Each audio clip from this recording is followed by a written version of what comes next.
In the year 2000, in the United States, printed and visual media flooded the waves with information about stem cell transplantation, which was presented as a completely new field of medical science and a US gift to mankind. Interestingly enough, there was absolutely no linkage to cell transplantation or cell therapy, which has been, very recognized treatment for the past 80 years, officially born in 1931 in Switzerland. And it's also very important to realize that it was introduced to the world as cell therapy, or in German term, Zellentherapie. In German language does not recognize technical term cell transplantation. What they recognize is the term Zellentherapie, which by definition meant use of animal fetal cells for treatment. That is what Zellentherapie is. Cell transplantation is cell transplantation in general, so it is not so narrowly focused. All right. Now this therapy was born actually even before Switzerland. Officially was born in Soviet Union, where it was declared a therapy in 20s. Okay, now, but the real birth of this was in 1883, when a world famous physiologist, a French member of Academy of Sciences, well known to every medical student because he published some 550 medical articles in his lifetime. His name was Brown-Séquard, discovered the truth on himself. As an elderly man and a widower, he was convinced that he has to remarry. And as was the customs in those days, he of course remarried a woman substantially younger than he was. And he encountered, of course, certain problems, at home. And as an honest scientist, he tried to solve the problem. And so he came to the decision that it would be a very good idea to take a testicular tissue from a rooster and implant in his own body. And he was very pleased with the outcome. And he was such a proud man that he, at the next meeting of the French Academy of Sciences that he was a member of, he informed the fellow academicians what he has done to himself. And thereby this therapy was actually born. Okay. Eventually, this therapy was spread throughout Western Europe, but the official father of this therapy was Professor Nihans, who, in 1931, saved the life of a woman. Very world-famous surgeon in Bern, Switzerland, who is known to in every textbook of surgery, was taking out both lobes of thyroid on this particular patient. And what is peculiar about the anatomy, that at the periphery of thyroid gland, there are 4 tiny glands which are called parathyroids.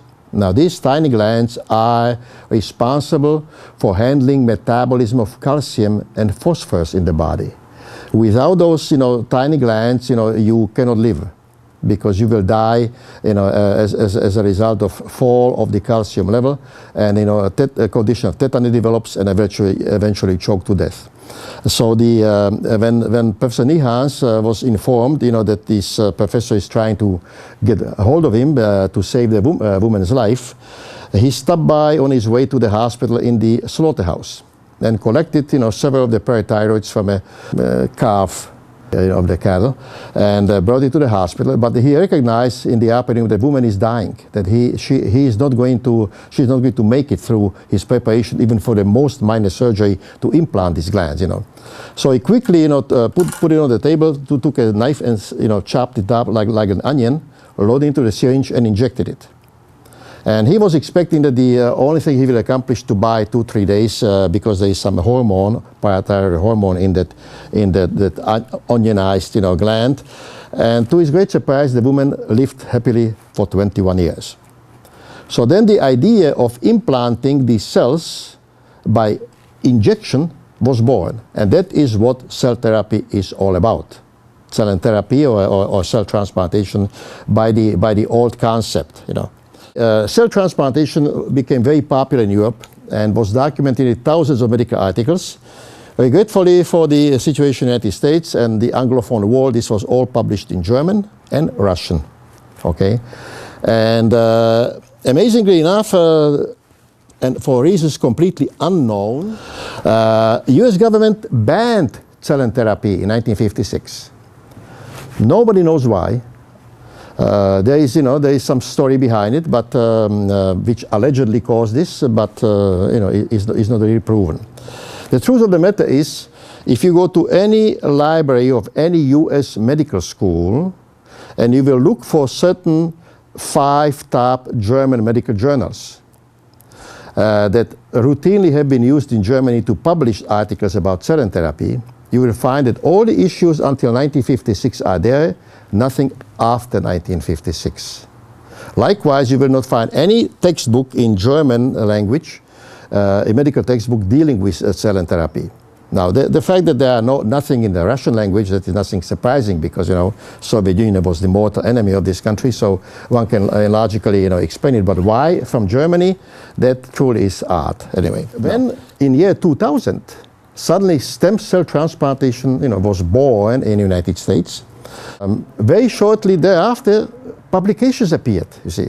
And the question is, I don't know where these genius newcomers to this field that did not know 1 year earlier what cell transplantation is all about, suddenly were able to publish articles when there was no literature to look at in this country.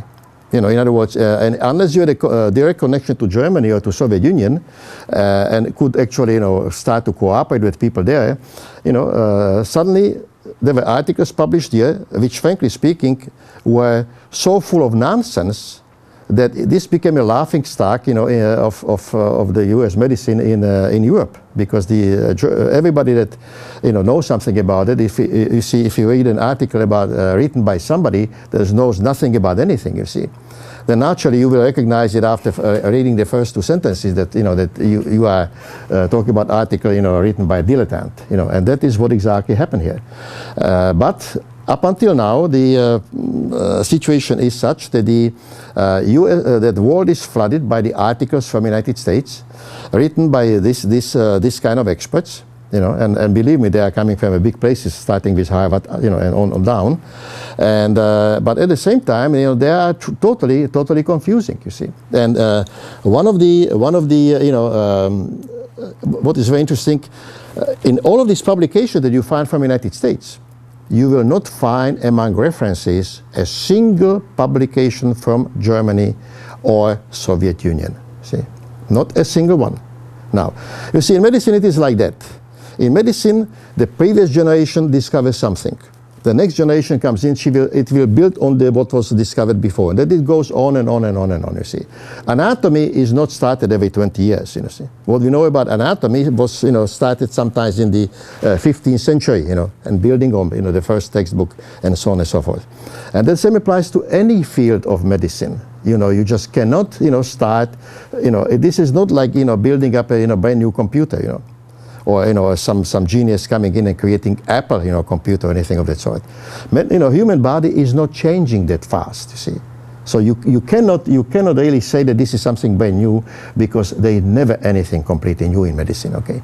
And as a result of it, to say that, look, we have discovered all of this ourselves in the United States, and totally ignoring what was done before, that is sort of, more of a joke than a reality. New discovery from the United States came because this U.S. scientist declared that the only type of stem cell transplantation that is valid is embryonic stem cell transplantation. Now, the problem is in Europe or the Soviet Union, nobody would ever consider using anything from embryo, for this type of purpose. Why? Because embryonic cells and cancer cells are the same. That is what cancer is all about. That the cells, normal cells of the body, will go backward in the development until they reach embryonic stage, because in embryonic stage anything can happen. If you implant embryonic stem cells, into a patient's body, and the patient will be found 3 years later to have cancer, you have no defense in court of law that your treatment did not induce this. As a matter of fact, the bad words are out that in the United States, as a result of this kind of treatment, there were patients here that died of cancer subsequent to embryonic stem cell transplantation. Once more, in Europe, this has never been done. Okay, now, and the second step was that in the United States declaration was made that the embryonic stem cell transplantation has to be of human origin. Okay, totally ignoring the fact that in nature it is like that. The human being is just another member of animal kingdom. Yes, we are on the top, but we cannot declare that we are different. In terms of the building blocks, of our body, the cells, we are the same. At least when it comes to mammals, and I will get to that.